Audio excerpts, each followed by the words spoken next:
নমস্কার বন্ধুরা, আমি জিনিয়া তোমাদের সকলকে বেঙ্গল ফিউশন ওয়েব চ্যানেলে স্বাগত জানাচ্ছি।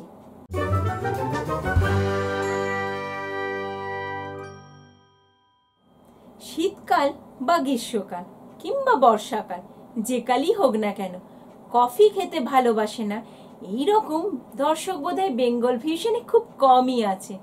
বিভিন্ন রকম কফির স্বাদ নেওয়ার জন্য বড় বড় রেস্তোরাঁয় গ্যাটের পয়সাও অনেকেই অনেকখানি খরচা করে ফেলে। আমি আজকে তোমাদের কফির স্বাদ বদলের হাল হদিস জানাবো।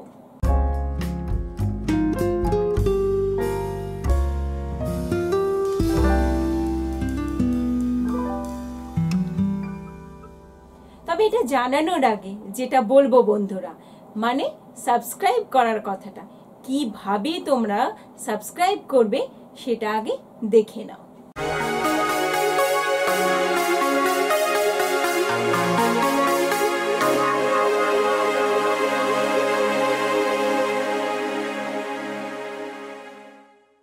কফি খেতে কিন্তু আমি ভীষণ ভালোবাসি, আর রোজ রোজ ওই দুধ দিয়ে আর চিনি দিয়ে কফিটা খেতে খেতে কিরকম যেন বোর লাগতে শুরু করলো।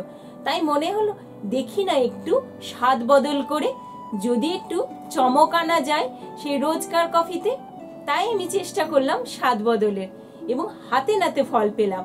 আমার মনে হলো আমিও জানাই আমার সেই সব দর্শক বন্ধুদের, যাতে তারাও কিন্তু এইভাবে হাতে নাতে ফল পেতে পারে এবং কফির স্বাদও বদল করতে পারে।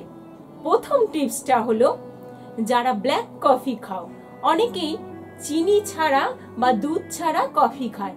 চিনি অবশ্য স্বাস্থ্যের পক্ষে খুব একটা ভালো না, চিনি নাই খেতে পারো।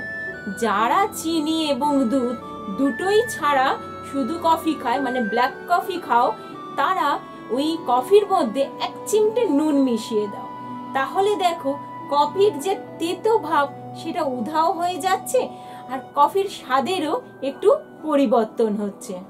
টিপস নাম্বার 2, কি বলতো, কফির মধ্যে দারচিনি একটু যোগ করা, অবশ্যই সেটা গুঁড়ো করা। যেমন কফি তোমরা নর্মাল বানাচ্ছ, সেই কফির মধ্যে একটু দারচিনি যোগ করে নাও, তাহলে দেখো কফির স্বাদ কিরকম বেড়ে যাচ্ছে। আর রান্নাঘরেও একটা ফুরফুরে কফি এবং দারচিনি মেশানো সুগন্ধ যেন ছড়িয়ে যাচ্ছে। চেষ্টা করে দেখো না, আর খেয়েই দেখো, আমার কথা শুনে ভীষণ ভালো লাগবে। টিপস নাম্বার 3, রেস্তোরাঁয় গিয়ে তো চকলেট দিয়ে কফি খাও, তাহলে বাড়িতেই নিয়ে এসো চকলেট পাউডার, মানে চকলেট মিল্কই বলতে পারো। তাই রেগুলার মিল্ককে সরিয়ে দিয়ে কফির সঙ্গে মিশিয়ে দাও চকলেট মিল্ক। দেখো কফির স্বাদ কিরকম অন্যরকম হয়ে যাচ্ছে। আর রেস্তোরাঁয় গিয়েও তোমাকে বেশি পয়সা খরচা করতে হচ্ছে না। আজ থেকেই খাওয়া শুরু করে দাও চকলেট মিল্ক দিয়ে কফি। টিপস নাম্বার 4, ঠান্ডা ঠান্ডা কফি। অনেকেই ঠান্ডা কফি খেতে, মানে কোল্ড কফি খেতে ভীষণ ভালোবাসে। এই কোল্ড কফিটা একটু অন্যরকম করে বানাও। প্রথমে চিল জলের মধ্যে একটু কফি গুঁড়ো মিশিয়ে নাও, তারপরে ওপর থেকে ঢালো একটু গরম জল। দেখো ঠান্ডা জল এবং গরম জলে দুটো লেয়ার তৈরি হবে আর কফি খেতে দারুণ লাগবে। 5 number tips, coffee with nuts. 1 cup গরম গরম কফির ওপরে ছোট্ট ছোট্ট করে বাদাম, আমন্ড ছড়িয়ে দাও এবং কাজু বাদাম। দেখতেও দারুণ হবে, খেতেও ভালো হবে এবং বেশ ভারী হবে। তোমরা ব্রেকফাস্টে কিন্তু এটা খেতেই পারো, তাহলে কিন্তু দারুণ লাগবে, পেটও ভর্তি থাকবে আর ব্রেকফাস্টেও একটা দারুণ খাবার হয়ে যাবে। শেষ টিপস, কফির সঙ্গে কুকিজ কিউব। অবাক হচ্ছ না? এটা আবার কি? বলে দিচ্ছি আমি। দুধের সঙ্গে একটু চকলেট কুকিজ মিশিয়ে নাও, তারপর সেটা আইস কিউবের মধ্যে জমতে দাও।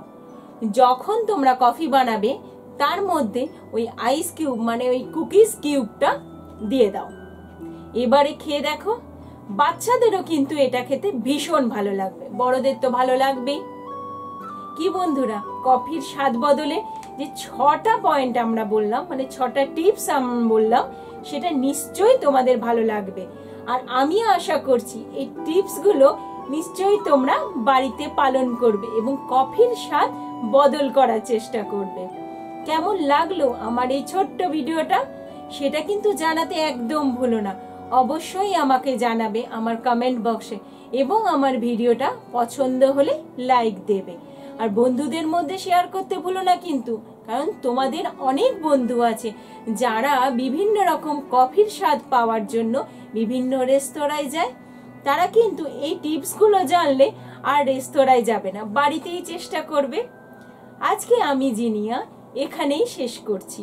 অপেক্ষা করো পরের আর একটা গুরুত্বপূর্ণ তথ্যের জন্য। নমস্কার।